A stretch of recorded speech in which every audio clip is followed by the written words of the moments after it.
The National Bureau of Statistics (NBS) has announced that inflation in Nigeria has reached its highest level since 2005 at 19.64% compared to 18.6% in June, which means that the cost of everyday living gets more expensive.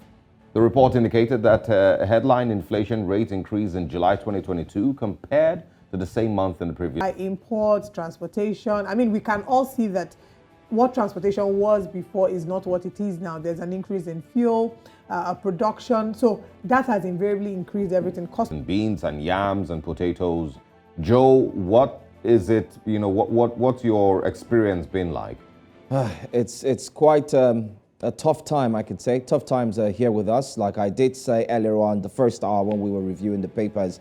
And the last time we were in this particular place was in 2005. Remember, the Consumer Price Index is one that a lot of people are starting to worry about because the price index shows a very high inflation rates. And this means, like I rightly said, if you were buying your beans, which happens to be a very popular and regular meal here in Nigeria, you could say staple food or name it, the wagoni or the beans as it's rightly called, everything is going to go up. It's really going to go up. The tomatoes you buy for a lesser price, which Nigerians will have to get ready to deal with. I mean, it's a reality, it's sad, and it's a sad reality that a lot of us are facing directly and indirectly. I mean, feeling even our gas, our cars, our fuel tanks, what used to cost you a certain sum no longer gets you to fill your tank, and it's increased. So this is a reality, and it will be interesting to find out what measures the government is taking to combat inflation, so that, I mean, there's a global inflation. We're not ignoring the fact that,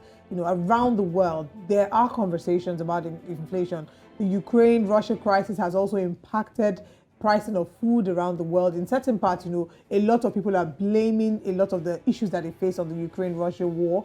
But Nigerian can come out every day, have a good life, be able to afford 3 square meal. These are the questions that Nigerians are asking. Absolutely, and of course, income is also not increasing, greatly across the country. Minimum wage, pretty much the same thing. So it's tough times, but well, we'll continue to. At that point, I felt like chipping in a motivational speech. Tough times don't outlast tough people. Is that how it said? But I hope that encourages us to keep pushing. Well, tough times don't last. Tough people do or something. Yeah. Absolutely. Thank you for that. Tell that to someone whose stomach is growling this morning. Well, I don't know.